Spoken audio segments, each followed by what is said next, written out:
Libanan. We'll now move to our next interpellator from the part of the independent, Representative Isidro Ungab. You have the floor, sir. Thank you. Thank you, Madam Chair. I have a question to DPWH. Perhaps Secretary Vince could delegate this to one of his deputies, considering that bago pa siya nakaupo. My question is this. What happened, anong nangyari sa big ticket, high impact flood control projects that were funded by ODA? They were lodged under the Foreign Assisted Projects or FAPs. I think this was presented in the 2024 budget and 2025 budget. Can you give me an explanation or clarification on that? Kasi malaki to, malalaki to. I understand that the foreign creditors here are JICA, Asian Development Bank, World Bank, IBRD, Asian Infrastructure Investment Bank, Korea Economic Cooperation Development Fund, and the government of China. Pag na-approve na kasi yan, yung mahaba yung proseso. Very, very technical. Kompleto yan. Feasibility study, everything. Pumasa na ito sa DBCC, pumasa na sa Monetary Board. At saka meron ng sovereign guarantee. Anong nangyari? Please clarify, Your Honor. Mr. Chairman, Honorable Sid Ungab, if I may just ask Undersecretary Emil Sidain, who is in charge of our foreign assisted projects, to respond. Good morning, Madam Chair, Your Honors. Relative to the ODA or foreign funded projects, which are actually the high impact projects, this has been actually implemented, Madam Chair, Your Honors, in most of our yearly implementations since the past administrations until now.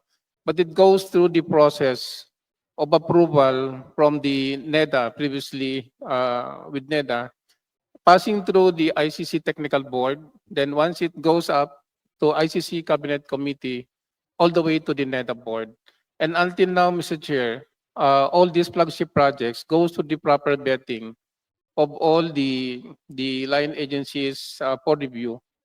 With regards to flood control, most of these projects, especially the big ticket projects, goes also to the detailed master plan and feasibility studies before this can be submitted to the NEDA or the DepDep for proper review.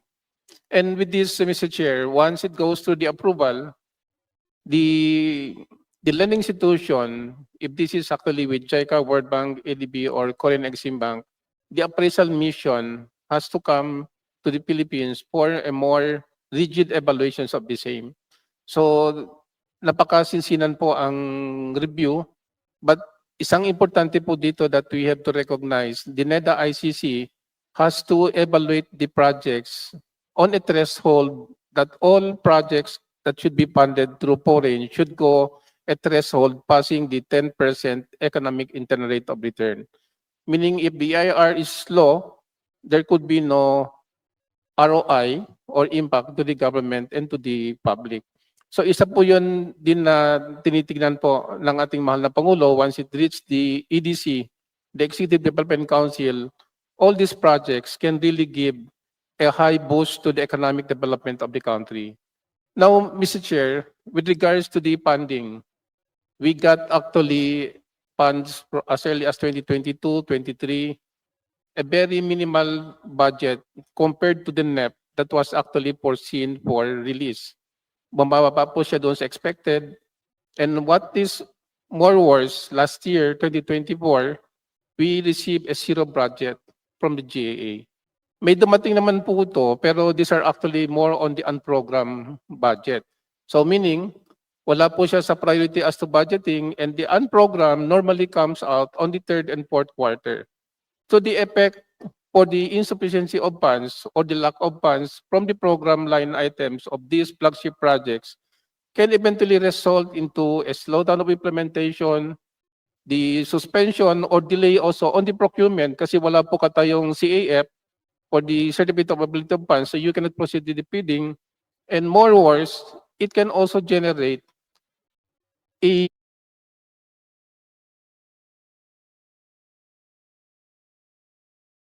commitment fee, because all loans are given a prescribed timeline, and this timeline, inclusive of the funding and as well as the component by project implementation, should be properly approved and implemented by the line agency, which is DPWS. So kung bitin po yung pondo, we always drag it to a more delay, more timelines that are necessary to complete the whole projects.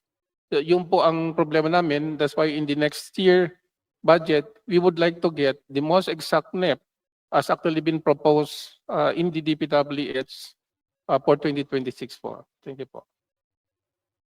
Thank you, Madam Chair. Madam Chair, I would like to simplify what really happened. The transformation of those ODA-funded projects in 2024 and 2025. I have here the 4 books of the budget books. Ang tawag ko nito noong araw, ang 4 na libro ng APRO. Sa 2024 National Expenditure Program, pumasok yung ODA. 21.6 billion. Nandito, ginagyan ko ng tag. 11 projects.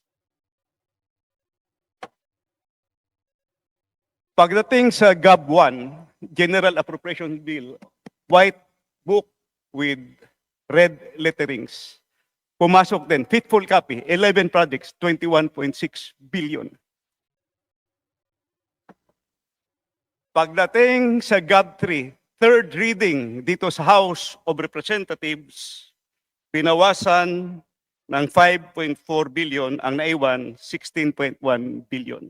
So sa House of Representatives pa lang, binawasan na yung ODA.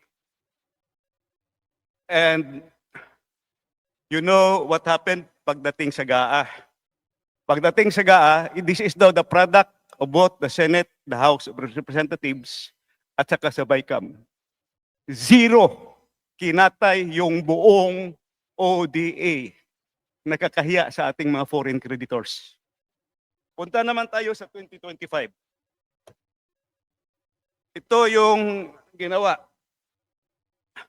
As is, yung proposal, National Expenditure Program, 11 projects, foreign funded, 11 total of 27.5 billion nandito. Nilagyan ko ng marker.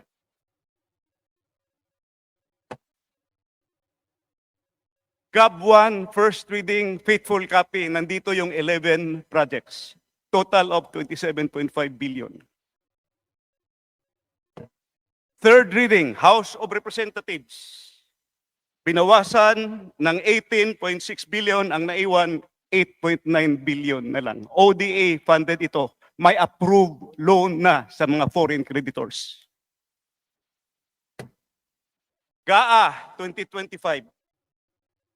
In fairness to the other house, to the Senate, binalik nila yung 300 million. So yung 8.9 na naiwan dito sa House, naging 9.2 billion. Walang binawas pagdating sa Senado, pero ang overall total, ang nabawas is 67% of the flood control budget, which are big ticket. Pag sinabing big ticket, malalaki ito. These are the, kumbaga, superhighway, dito dadalo yung maliliit.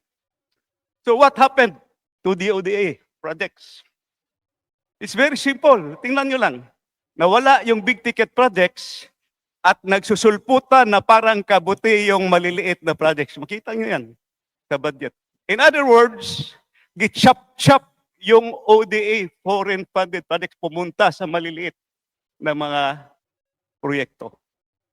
So, sino ang members ng chop-chop gang dito? So, I have 3 questions for DPWH. First question ko, kung natuloy sana itong mga proyekto, 2 taon yung 2024 zero budget, reduced by 67%. Please wind up, Honorable Sir. These are very important questions, Your Honor. The public should know this. First question ko, kung natuloy itana itong mga proyekto na ito, could have this help solve the problems in Metro Manila. Kasi nandito yung Metro Manila Flood Control Project at saka yung Pasig Marikina Channel Improvement. Second, sayang wala si Secretary Bunuan. I'm going to ask him sana dito. Did Secretary Bunuan reported this to the President? Kasi kung 2024 pa lang na zero na yung ODA, sana hindi na mangyari yung 2025. Di ba? Last question para sa DPWH. Can we still avail of those loans? Kasi nagbayad na tayo ng commitment fee. So Secretary Vince Dizon, I know you are a finance guy also. Sayang yung long term, kaya nga malalaki yun, big ticket, long term project. Saka ito may study talaga, kumpleto. Pwede ba natin i-reavail yun? At saka yung maliliit na project, yun na lang gawin nating Government of the Philippines counterpart. I hope we can do that. So yun po, yun lang po ang matanong ko. Sana meron pa akong isang question, hindi ko na lang idagdag. Let's hear from DPWH, Madam Chair. Thank you very much, Honorable Sid Ungab. Sir, tama po kayo, no? Napaka-importante po ng ating mga flagship projects, no? Gago na po yung mga foreign funded projects, no?